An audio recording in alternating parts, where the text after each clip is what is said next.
go. Right. So we looked like we had the same questions this week. Mhm. Which is interesting. Yeah. How much of a jigsaw? Yeah. So does do we want to break it down? Or just talk. We can just talk about the different things that we read and looked at. Mm-hmm. Maybe talk about the history section of the book, and then talk about The movies. the movies. Or the, yeah. Oh, like there's movies and videos in the doc. So what did you guys think about evaluating history books? It seemed like we all had similar response? Yeah. Yeah. Makes sense what they wrote. What Tanel wrote about. Was it just Tanel? Tanel, like Tanel and people.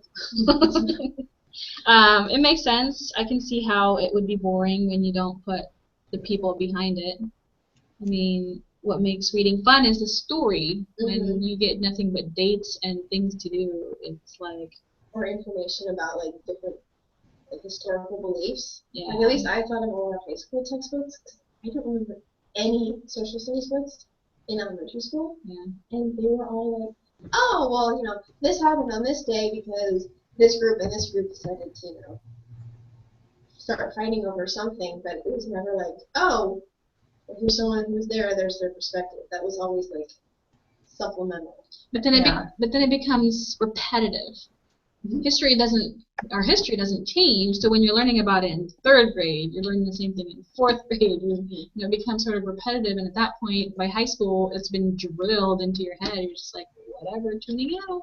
Well, and it seems like a lot of it is memorizing dates and memorizing who did stuff, and that's not exciting. And you just do it to get through the test, and then you move on. And you forget. As opposed to taking a book like Esperanza Rising, where you can really jump in and get to know the character and feel as though you're there experiencing it with her. And it makes you, I think, good stories when it just kind of gives you a snippet of what's happening around her. It almost makes you want to learn more and take that upon yourself to learn more. Because like I have a 3rd grader who started with the Magic Treehouse book, which is, I think, one of the things in there about time travel. I haven't read any Magic Treehouse books, so I'm sorry, but if anybody has, please chime in. I've read them to the kid that I nanny, and they do.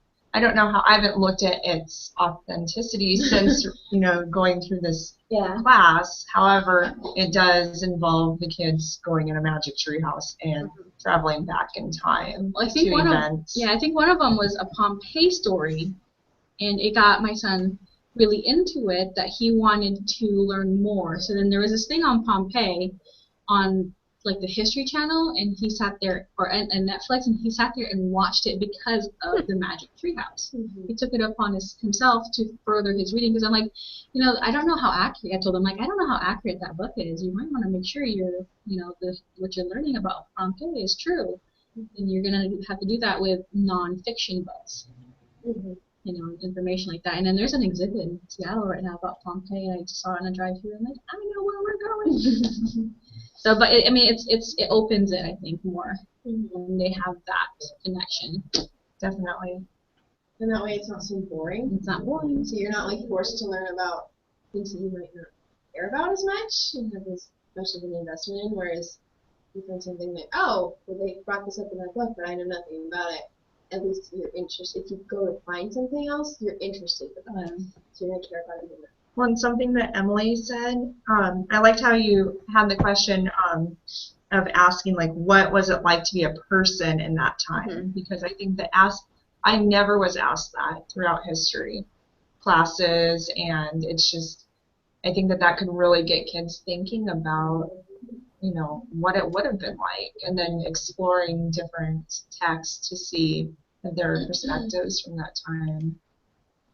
Yeah, and like going off of what Tanel said, like a missing part of the history textbooks are people, and I never really paid attention to that in elementary school and middle school and high school, but now like coming into college and reading about this kind of stuff, it's interesting how like little information they provide in those textbooks. It's kind of like more about dates, what happened, but not about like what the people were experiencing, kind of thing. And I think that's like more what we want to know about history rather than when was the specific date. I think it's more important to know what the people went through. Yeah, because Tanel writes in there the only way to learn from your mistakes is not repeating history.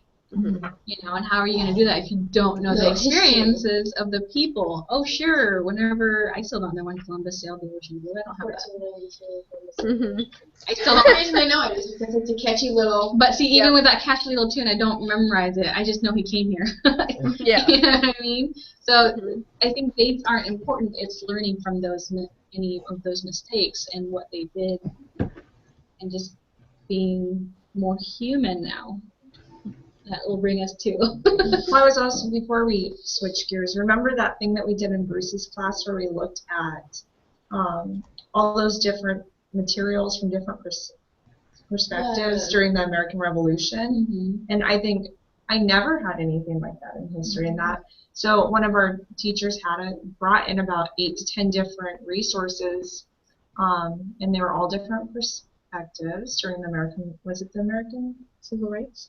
No, American Revolution, because it was England's side. Oh yeah. Yeah, and we just we looked at them all and evaluated them, and it really just made it a much bigger picture as opposed to just one side of the story. They're all different sides of the story. Yes. And and my dad's a 5th grade teacher, and I was looking at his history, their social studies book, and it actually had some of that in it, which I thought was really interesting. So we're getting better with that. Yeah. Yeah. But that makes me think, since we now heard all of those different perspectives, it's like, what if you move countries? What do they teach you about, like the American Revolution? It has the British involved and then the Americans are involved. We hear our side. So are they, more keen to tell their side, or do they also try to incorporate? Get a British book online. Well, then it also makes you wonder how many of the things that have happened in our past have so many different perspectives that we don't even know about, because we've heard a little bit about the stuff with Columbus, and then with that class we heard about the American Revolution, but there must be multiple perspectives for each And thing. I think that's important, especially with the war, the Eastern European country war with Iraq and Iran. It's definitely a different perspective. The way they view us and the way we view them is totally different perspective, and we can't seem to put each other in each other's shoes. We can't see their side. It's all about, well, you need to be, I don't even know how to You start need to be that. this way. Yeah, and Mhm. you need to believe in our God over your God. Like, nobody seems to be able to just be accepting of each other and realize we are different. We have different gods and beliefs and all that stuff, and a different way of life. And everybody seems to forget that, and it's very egocentric. Yeah, and I think that's huge for kids because they're just developing how to view the world, and they're developing their own opinions, and they're starting to realize that they have different opinions than other people. So I think a connection to history, realizing that there wasn't just one group and this is what happened and this is what they thought, but recognizing different perspectives as well. Yeah. What else were we? The crossing buck Cheeto. Which is okay. Well, it's kind of giving another perspective to that time. Mm-hmm. It does. 2 other perspectives. Yeah. And I think we all mentioned that, how it's not a perspective you hear very often. And I think usually stuff that happened back then is from almost always involves the white person's side, along with another side, but not to other cultures and how they're interacting. The positive interaction. And It's positive. not about negative, too. Yeah, exactly. This is a positive story about how one, what's the word I'm looking for? One set of people are helping another set of people, and it's not about, well, you're living on that side of the river, so we're not even going to interact with you. Mm-hmm. They interacted, they communicated, they helped, and I think that's really important. Mm-hmm. And it can be translated to nowadays. Kids can talk about how they can help or interact positively with other groups of people. If you were to read this book, then that could get some discussion going about that. So I read the story yesterday called Enemy Pie. Has anybody heard of it? Yeah, I love that book. You love that book? It Yeah. almost goes into what this is, with helping each other, because what happens is that there's a little boy in the street who Another kid moved in, and it's his number one enemy, and his dad's like, well, we'll make him enemy pie. And his dad just made regular pie. And so, but one of the, for the pie to work, you have to spend a day with your enemy. So they spend a day, and they become friends. And when the dad goes to serve them pie, he's like, don't eat it, I think it's poison. And he looks at him and he's like, well, your dad's eating it, and he seems okay. And he's like, oh, and then they start eating it, and he's, you know, at the end he's like, I don't know what really happened with enemy pie because I don't have an enemy anymore. You know, it's really, That sounds cute. yeah, I think it goes kind of with this where you kind of have to, a different perspective, you have to get to know them. Before you can make a judgment. No judgment even, you know, you got to make sure that you make friends. And you know, what it comes down to is we need the future of this world to be more friendly towards each other, because now they're not. No, especially after watching that video. And Yeah. Where did humanity go in all this? What happened? As we get quiet. Well, it was just disturbing to watch. I came in when I was watching one of them. He was like, "What on earth are you watching?" I'm glad I was watching it at 1 a.m. because I can't have my kids watching that. But yeah, it was like the denial was the most crazy thing to me. I'm like, there's proof and you're still denying it. Yeah, exactly. How can you deny it? How can you not write what's wrong in this picture? And the fact that there were multiple witnesses who were all sharing the same story. And With the same video to back them up. yeah, but they were also, I mean, they weren't connected in any way. So that right there goes to show that that's what happened. I mean, there's so many people who witnessed it, and they were all over, you know, they went their separate ways. There's that girl from Seattle who was like, you know, this is what I saw, and then there's the guy in San Diego who was like, this is what I saw, and the stories matched up perfectly. Where with their side, it was like, well, he wasn't. Well, wasn't it also one of them said that they eventually wrote in there that he was tied up? The press release said that he wasn't tied up, whereas the official report that wasn't released said that he was still in handcuffs. Yeah, and then the pans getting pulled off. I'm like, it was just so. Yeah, and it's I don't know. Police Yeah, the part brutality. that frustrated me was the part in the video where they, the police were saying stop resisting, because if they have it on video that they're saying stop resisting, then that makes it okay, even though he wasn't resisting. Yeah, it was like they needed to put a front for all the people who are watching that, oh, you can hear us, we're telling him to stop resisting. So he's resisting arrest. That's why we're doing this. It's our justification of being Did you see, inhumane. Why would you even, case? why, and I mean, like, how can someone resist against, what was it, 12 or 15 police officers? There was just so many different components there that just were so wrong. But it is crazy because that sort of stuff goes on, and I think, I don't know which of the two videos it was, but they were saying how whenever they wanted to up the patrolling of the border, how they just did like quick hiring of people without doing background checks. So how many of those people who are still patrolling the border don't have complete background checks and they're maybe being vengeful towards, you know, people. I mean, like, having lived in Colorado, I heard a lot of really negative comments about people who were moving from Mexico. And there are people who just were really close-minded, and they felt like they were coming and stealing our jobs, and they had all these other, I mean, just these really ugly opinions of it all. And so I imagine that it's even worse right there by the border. And You're probably getting a sugar-coated version of oh this. yeah, You know because what I mean? we're so disconnected from that area. I mean, We get a different influx of immigrants because we're closer to Canada. Canada and Japan, and But the border crossing at Canada, I think, is slightly different. it's much different. Yeah.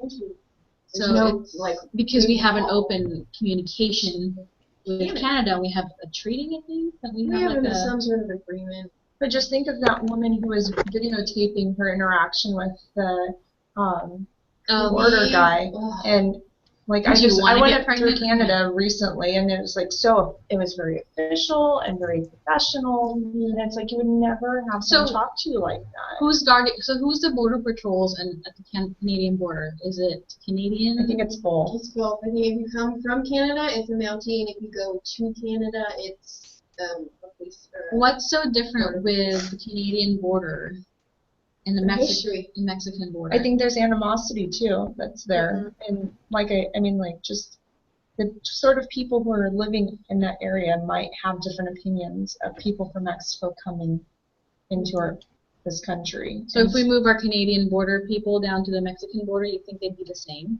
No, I don't think they would be. I think Canadians would stop coming because, like, the No, I meant like our, the border The patrol. personalities of those Oh, people. The personality of people at the Canadian border who are obviously professional. I think And- they're drastically different. Do you think they would change their attitudes when they get down to the Mexican border? Would they suddenly have a 180 and be what those people were there and start mistreating, or would they step up the game and make sure everybody else is following? I think at least at first it would. But I think it goes back to a lot of those people not having the proper background checks. And because they just needed so many people there to patrol it. It's such a big increase. 60,000 extra people And then a year.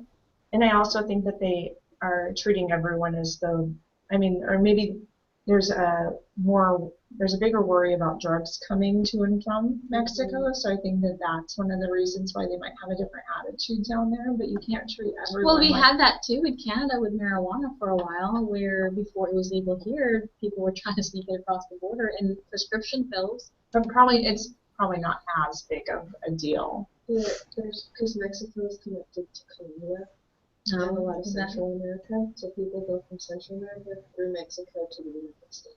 And that's more what, cocaine? Yeah, cocaine, ecstasy, the harder stuff. Mm. And so they're trying to curb everything, but at the same time they're not allowing people who want to come in here for good reasons, because they all think they're drug smugglers. I'm not treating this. Because that was the Mexican border along the U.S. So what part of the states is that? It's California. Texas. Arizona, Texas. It makes me wonder, because there's also immigrants coming in by boat to Florida. So I wonder how the border's there with I think it's Coast Guard that would do that. I wonder how they're treated at that particular spot, because it's by boat, it's different. What? Mentality. Yeah. Sorry. No, I haven't thought about that. I was just thinking. It would just kind of pop in my head, because this is land, it's a little bit easier to kind of cross, not even just cross, but like with the water and the dumping of the water and providing the other people providing water for the people migrating, and with the boats, where would you detain all these people? You're on a boat right now. You have to bring them to land. They At have. that point, they're on the U.S. ground. They have. They Coast have more Guards rights. that circle. And Yeah. search, No, but what I mean, so- like, is they have once you find people on the boat, they're bringing them here before they deport them. They're on U.S. land. Some of the stuff that's happening at the border patrols was happening on Mexican land because they were throwing rocks, and so people police were shooting them from across the border. Which is, For they throwing have rocks, which is less. Yeah, ridiculous. no. I'm like, okay, your rock, their rock, your bullet. It doesn't really okay. But I don't know. Well, I know that they have. So my friend lives in Florida. She just moved there, and she talks about all the time how they don't. If they catch, so like the Coast Guard has like patrols that go out and like search the water with helicopters, and then they don't actually bring them to shore. They send out like carriers to meet them in the water because it's international water. So they meet them in the middle of the water, take them out, and then they decide what to do. They just send them back or whatever they do, but they don't actually come. So that makes me wonder what how it is on the boats. It's harder for personnel of the news people to get on that boat, I think. Oh yeah. Do you remember much of your experience Which experience? coming to or going to Hawaii? No, I mean, I was 9, and it was pretty civil because it was my mom and my stepdad got married in the Philippines, did all the legal paperwork, and we flew by plane. I mean, it was my first time on a plane. And then I remember my mom saying, "Look, there's cheese," and it was a little red one. I'm like, "Oh," I took a bite out of it, not taking the red thing out, because I didn't realize. I'm like, "That's nasty cheese," and she's like, "Well, you're supposed to take the red thing out." I'm like, I thought that was the cheese, because it was wrapped, and then so I took the wrapper off, not realizing that there's another wrapper. Yeah. I haven't been able to eat that cheese since then. But I mean, my experience wasn't bad, but we didn't come here in the same plight they did. It wasn't trying to get in here legally, so it was a lot more civil, I think, because and my dad was military, so I mean, it wasn't difficult at all. That's So nothing interesting. scary. Which is good. Do you want to add anything, Emily? I think, like, in terms of immigration, I feel like I still have a lot to learn. Like, I've kind of always been, I don't know, just confused about some things, but the one thing that, when I watched the videos, I immediately thought of, like, Michael Brown and Ferguson, like, the same kind of issues happening with police brutality. And what bothers me the most, I think, is that victims on the side are almost never Caucasian, but the accused almost always is. And I don't know. I'm sure that there are cases where it's vice versa, or there was a reason, like, for they were actually using self-defense, but at least the ones that are highlighted in the media is that they're that way. So I just think it's Yeah. really interesting. I think you gotta take media with a grain of salt at this Yeah. point, Definitely. because everything is so misrepresented that it's really hard to know the true story. With Michael Brown, there's so many issues with that because people were all like, "Well, look at the type of person he was. He was robbing a convenience store. He was high, and his history. He wasn't a very nice guy. He wasn't a very nice kid. He beat up old people to take their stuff. He sold drugs. I mean, and then then with the whole race thing because he was African American, and there's just so many issues. And I think a lot of it maybe, and with Seattle too. I mean, Seattle was in the news for their own police brutality but ours wasn't made as big as Ferguson. But then that makes you wonder, even if he was a bad kid or he had issues, that means that if it blew up that big, that there are other issues there with racial issues between groups. So maybe it's not as big of a problem here if it didn't blow up that much.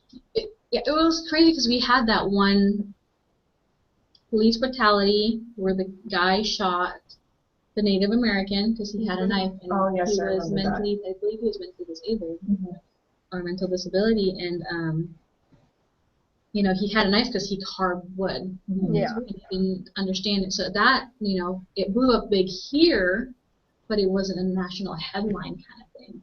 So really, at what point do we view one type of police brutality worse than the other?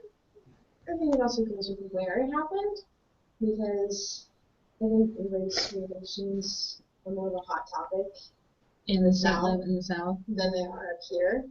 Well, yeah, that's what I was trying to say. Is like in St. Louis, it's probably a lot different Than it is here. Yeah. Between different groups of people, and there's probably a lot of animosity between groups. So when that happened, then it just kind of added fuel to the fire and just kind of blew up. Yeah. I mean, I'm sure this happens every day. It's just whether or not it makes national headlines for other places. When it comes down to police being trained and taking, I tried that already, it didn't go my way.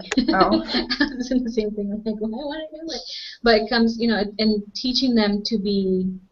I feel like a lot of the police have this, like I said, animosity that they need to let go when they become a police officer because they have power.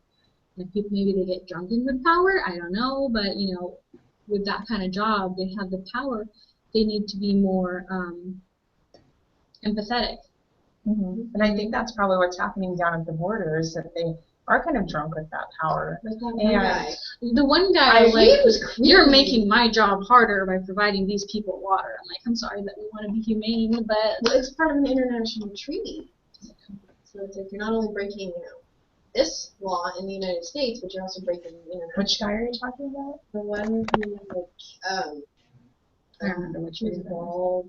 And he was he got really close to the camera, and he was like talking to people in Mexico. I think it was American citizens providing like water and safety for the people migrating through the desert, and they were trying to make sure that they didn't come dehydrated, that if they came dehydrated, they had some sort of. I don't know why. That vaguely sounds familiar. I don't know why. But yeah, I mean, that maybe it just comes down to. I mean, then it comes down to us maybe teaching kids being empathetic. It definitely does, and putting yourself in other people's shoes. And I think that Esperanza Rising can open conversations for that, because a lot of kids might not have that experience, but then a lot of kids might have similar, or somehow they can connect an experience of immigrating from another country, and just give kids more empathy towards them. Yeah.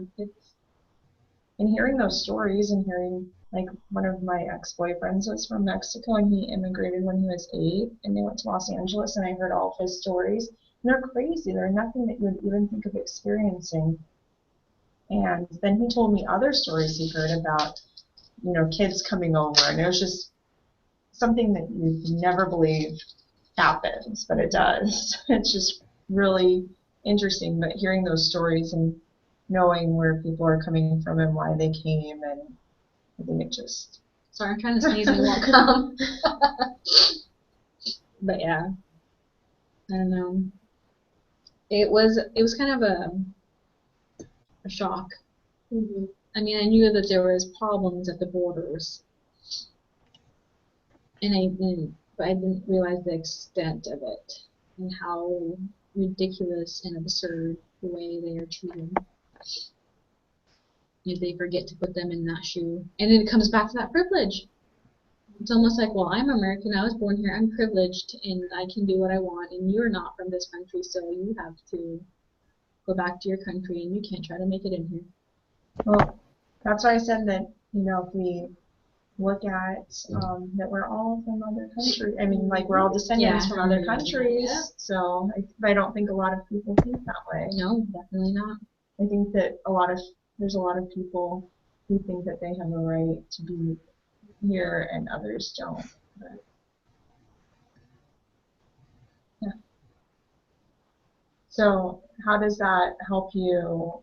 That one question, like, what was it about? I guess being more empathetic to students in your classrooms. Do you feel like? I mean, I think a lot of us said that. Does it make you feel more empathetic or understanding? Mm-hmm.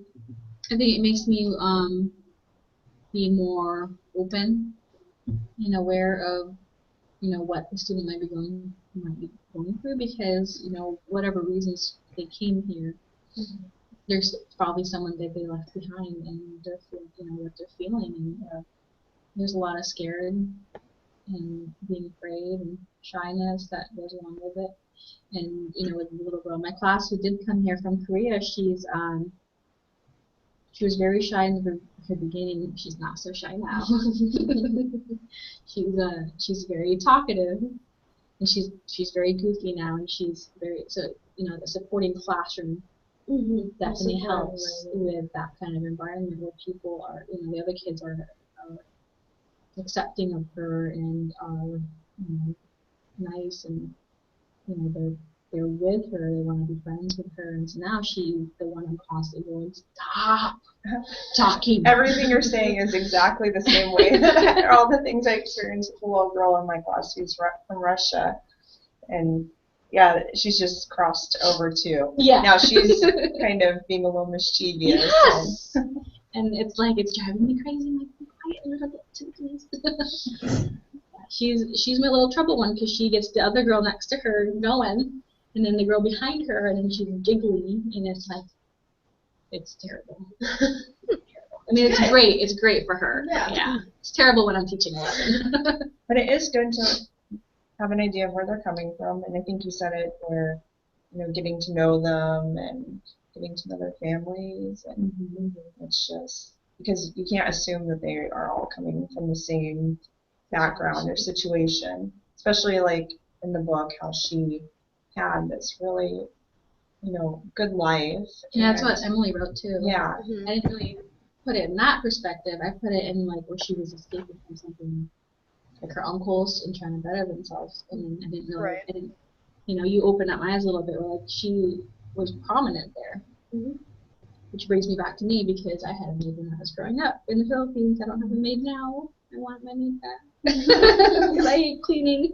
But yeah, it's definitely gotta think of what their lifestyle was like there.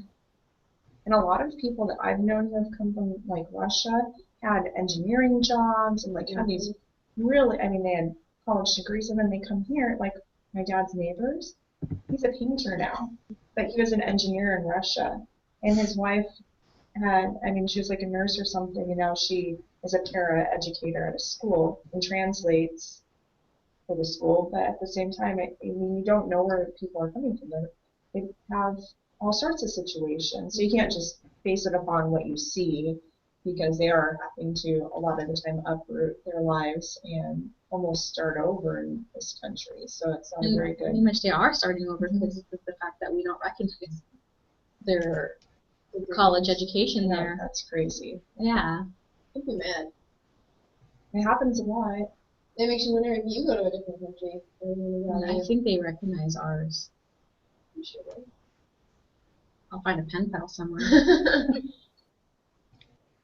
Yeah, one part in Esperanza Rising that I really liked was when they were on the train going to California, and how she was just like taken aback by the other people on the train and didn't want that girl to touch her doll. But she wasn't trying to be rude. It was just what she was always used to doing. So I thought it's like different to think about like someone who's immigrating from not like going to the United States to find a better life because they want success and they want to be able to work, but because they have to keep their family together. Like she had to go so that her mother and her could stay together and not be miserable with her uncle. It was just a completely different perspective that I had never seen before in a book. So it's a very good book. I couldn't put it down. I know, same here. It was very, you read it a couple weeks ago before the quarter even started. Yeah, I read it before the quarter started, so I was trying to remember. But no, it was a really easy read. I read it on an airplane, and I think I finished it on the airplane. It's definitely an easy read, and I like how it wasn't too much detail, like Tanel says. It just gave you a glimpse to kind of get the feeling of where she's at. But it wasn't too much. It was just enough where you could almost be there with her when her house burned down because her uncle. It's crazy. Our crazy. Look at And that. you also have to wonder, like, how many of those people who are coming back, or who are coming into the country, are coming back into the country after getting deported.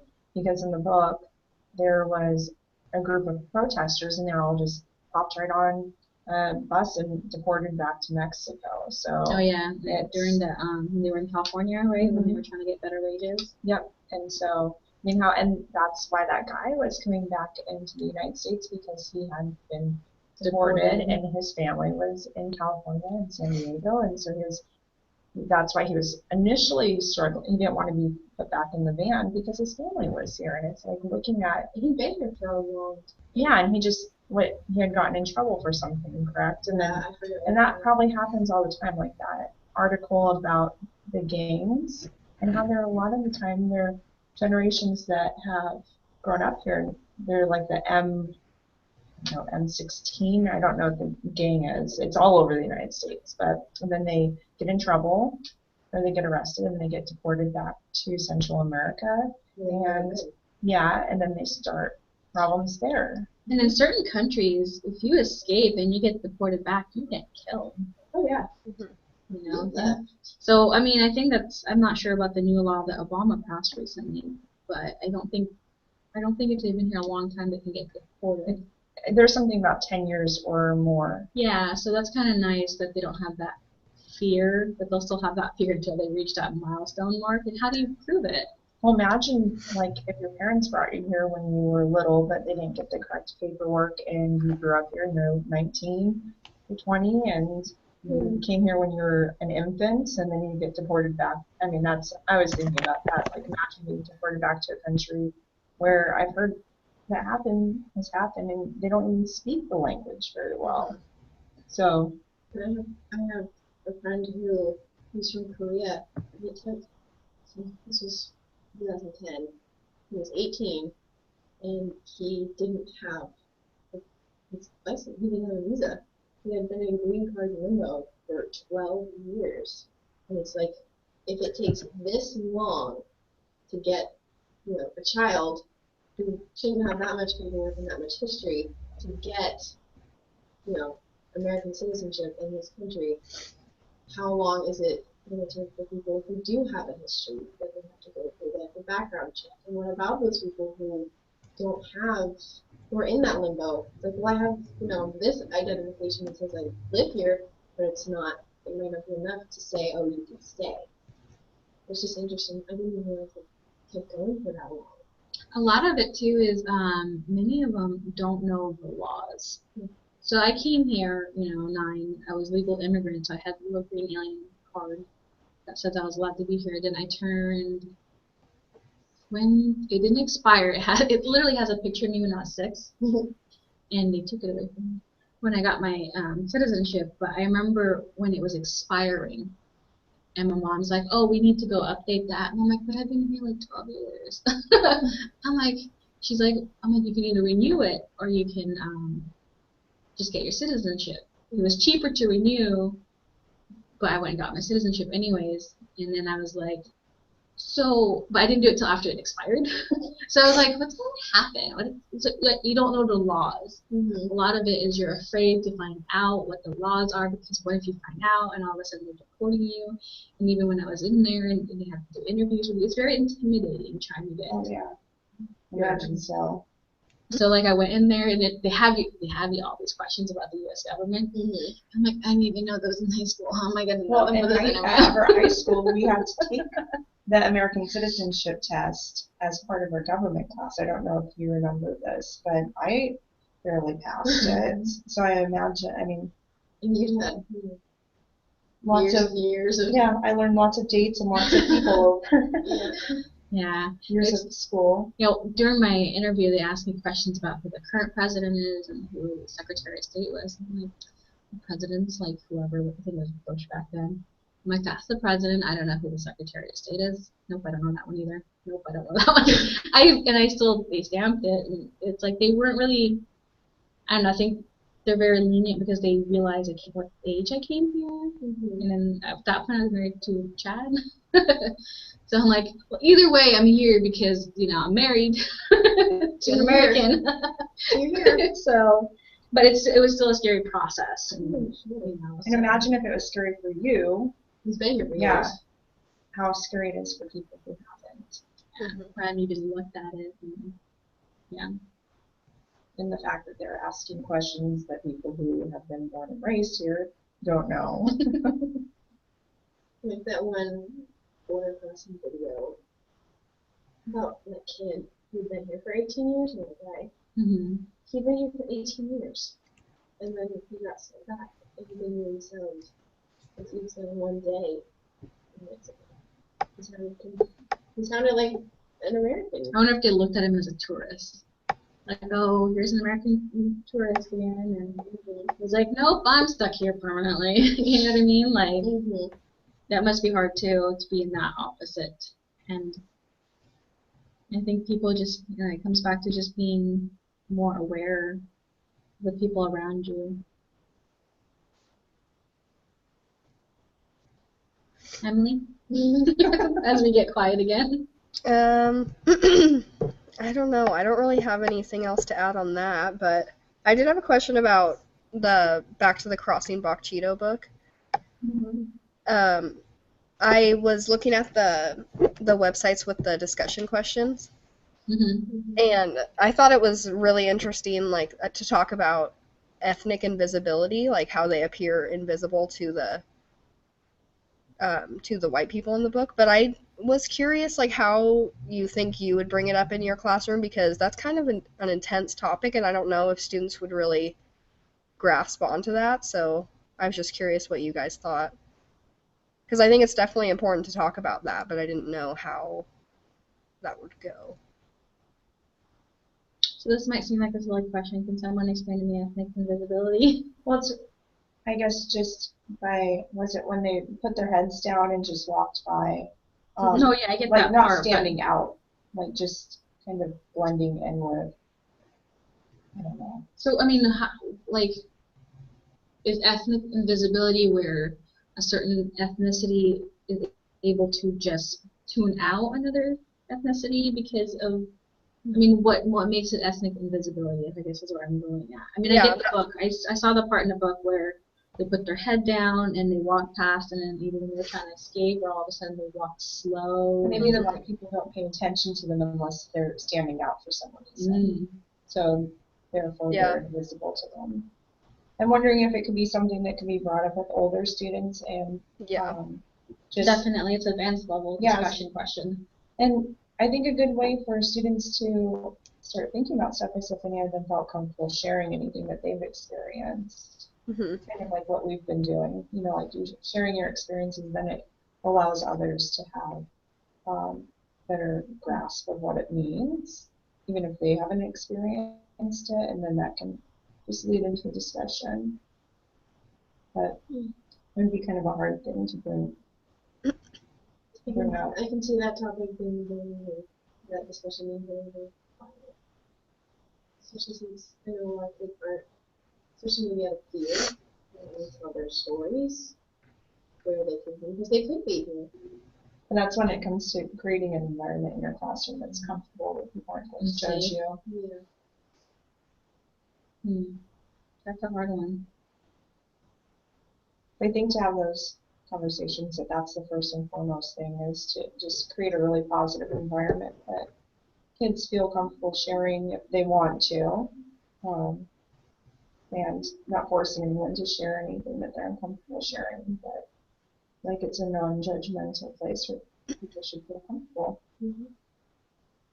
Yeah, I think it could go either way. Like, I think it could be a really good discussion if there are personal experiences, like, shared within the classroom, but I also can see it as being, like, the students, like, asking why they appeared invisible and then, like, not really understanding the theme behind the story, because, I don't know, it's really, I don't know. I just think it's, like, broad and, like, kind of an abstract thought that some students might not get unless there's a I'm not even personal right connection. now. I'm 30 years Yeah, old. that's how I feel too, so.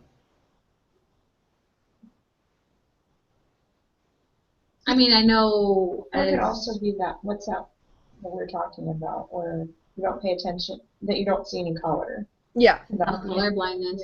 Yeah. I mean, maybe not necessarily in that book, but just like not paying attention to people because of their color. Just ignoring them, Mm-hmm. you know. Sweeping them under the rug again.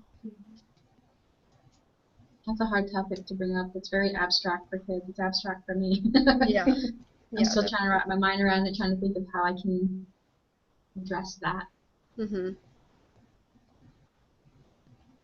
Makes you wonder though, because stereotypically Asians are quieter.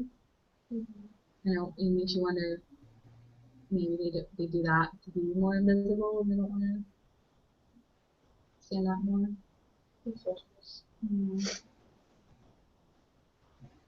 No. Thanks, Emily.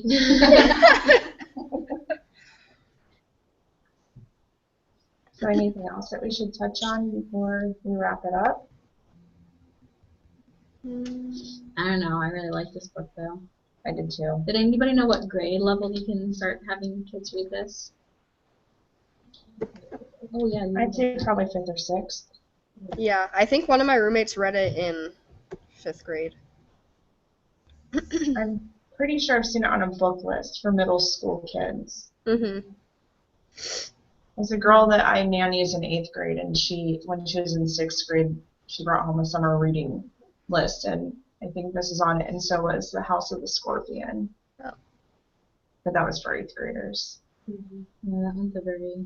I've only read like 6 pages of it so far. I have like the first like couple chapters down. Oh, God. Juliet Lifestyle. No. That means nothing to me at the moment. What's 750? I don't know what that is. L. I don't know what L? Yeah, an L. That's a 3rd grade level. Really? Yeah, that's a 3rd grade level reading. Hmm. I wonder if Well, the words are 3rd grade and the content. is because a lot of books have that issue where you can read them at 5th grade or 3rd grade, but if you're not going to understand Yeah. the situation or maybe the perspectives of So that might be a good book to do a read aloud with, so then you can stop and talk Oh, yeah. about it. Mm-hmm. In 3rd Mhm. grade? Maybe 3rd or 4th. Yeah. I remember I'm really bad about remembering details if I've read a book more than 2 or 3 weeks ago. I remember the book. I just don't remember if there's Mhm. anything that would have been inappropriate for 3rd grade. That's what I've read. I haven't finished it. I'm still trying to finish through it. But yeah. So that's good because with grade levels, it's always nice to push them further with the read alouds. With the read aloud, because it's going to be language that they're going to understand, and it's going to be content that you're going to help them push past and have higher order thinking skills. And there's questions in the back, I think, if I remember correctly, that, well, maybe it was just questions of the author, but why doesn't yours have it? I don't know. Weird. Mine had it. Why are you asking questions? But I know it's a scholastic book, so I think that there's also lessons that go with it, and there's probably questions that would go with it that would be really good questions to ask for a read aloud or during read aloud discussions. Gotta love Google. So, and that's where my Kindle version has. Maybe because yours is a Kindle version. It had information about the author because she was writing. It was about her grandmother. Questions. Yeah, questions and answers. What version did you have, Emily? Did you have one with all the questions? Let me look. I had a paperback one. Yeah, actually, it's really interesting reading all of this stuff at the end. And then Yeah, there are literature circle questions and activities. Yes, I see the activities like Hold making up your your book, own. Emily. It's just the. Hers looks like a newer version. That can be. Yeah, because I have how to make a yarn doll in the end. You can make a yarn doll? And it's talking about familiar things. There is nothing. I feel like I got gypped in the book section. Yeah, I like this activity where it says, imagine that when Esperanza was in America, she was allowed to write a letter to Marisol. What would she tell her friend about life in California? Oh, So and see, I don't have any of that stuff. There's a website if you guys want to know about it. It's called schmoop.com. Oh, yeah. I looked at that website. The SHMOOP.com. And what does it do? What does it have? A lot of stuff. Teaches, study tools, literature. And it has stuff with Esperanza Rising in it. Is that how you came across it? Yep. So I just Googled Esperanza Rising. Yeah, it talks about themes and quotes and. Yeah, I was trying to figure out where I can find lessons because my book gypped me. So I was Googling Esperanza Rising. So there's the questions. I wonder if it is a newer version.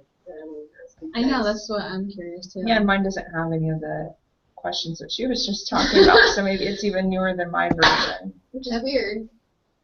Because the Kindle one should probably Update. Yeah. So here's some stuff on the Schmoop. It says, do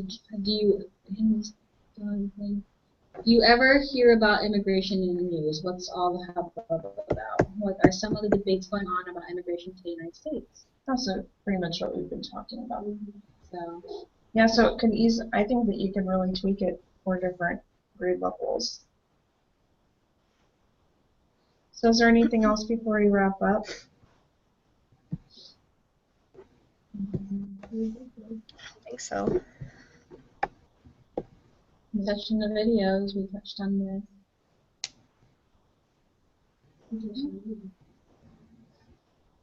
All right. Till next Friday again, ladies.